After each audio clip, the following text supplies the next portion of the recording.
Assalamualaikum warahmatullahi wabarakatuh. Perkenalkan, nama saya Hikayat. Nomor induk mahasiswa 031044163 UT UPBJJ Bandung. Pada kesempatan ini perkenankan saya untuk mencoba menjawab beberapa pertanyaan tugas 3 mata kuliah dasar-dasar penyuluhan pertanian. Yang pertama, mengapa tujuan komunikasi yang jelas merupakan hal yang penting? Tujuan komunikasi yang jelas merupakan aspek yang krusial dalam penyuluhan. Kenapa ini ya? Dengan tujuan yang jelas, pesan yang akan disampaikan nanti akan lebih mudah diterima oleh tujuan dari penyampaian informasi. Hal ini mengurangi resiko terjadinya kesalahpahaman yang bisa menyebabkan kegagalan dalam pencapaian tujuan. Komunikasi yang jelas akan membantu penyuluh untuk menyusun pesan secara lebih terstruktur dan terarah, sehingga lebih efektif dan efisien. Tujuan spesifik ini memandu penyuluh dalam menyusun konten pesan yang relevan dan sesuai dengan kebutuhan audien tentunya, sehingga pesan tidak akan melebar dan tetap fokus pada inti informasi yang akan disampaikan. Ini memungkinkan penyuluh untuk menetapkan indikator keberhasilan yang dapat diukur. Hal ini akan membantu dalam evaluasi dan penyesuaian strategi komunikasi yang akan datang. Demikian jawaban dari pertanyaan pertama. Akan dilanjutkan dengan pertanyaan kedua sebagai berikut. Jawaban pertanyaan kedua tentang kategori adapter yang membutuhkan perhatian dari penyuluh.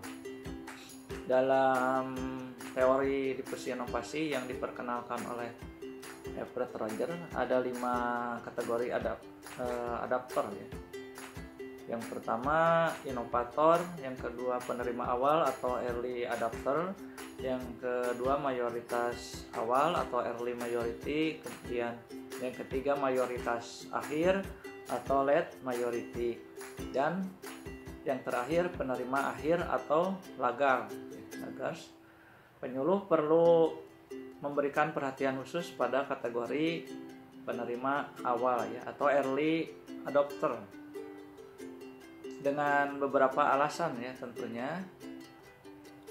Early adopter ini cenderung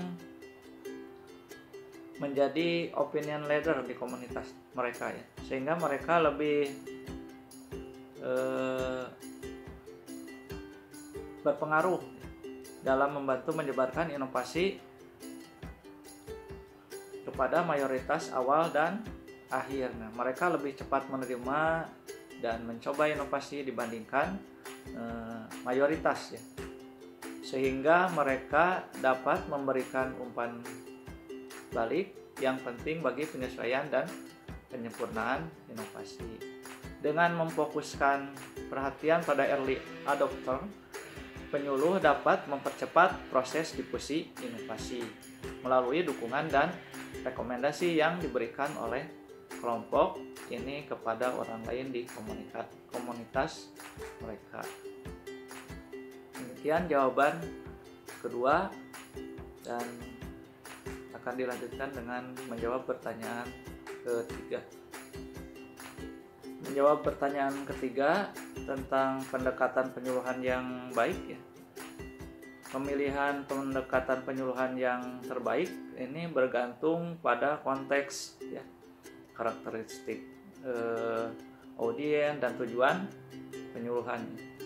Namun salah satu pendekatan yang sering dianggap efektif adalah pendekatan partisipatif. Mengapa pendekatan ini dianggap baik?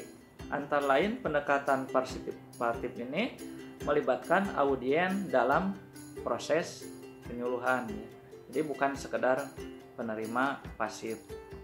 Hal ini meningkatkan rasa kepemilikan dan tanggung jawab terhadap perubahan yang diharapkan.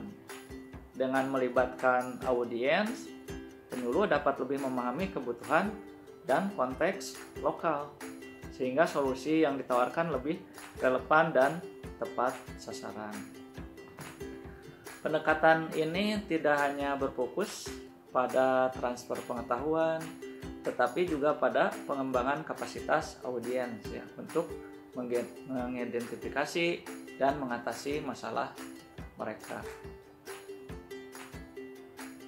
Melalui partisipasi aktif, pendekatan ini memperkuat hubungan sosial dan budaya dalam komunitas. Yang penting untuk tentunya keberlanjutan program penyuluhan. Demikian jawaban ketiga dan terakhir tentunya. Terima kasih. Assalamualaikum warahmatullahi wabarakatuh.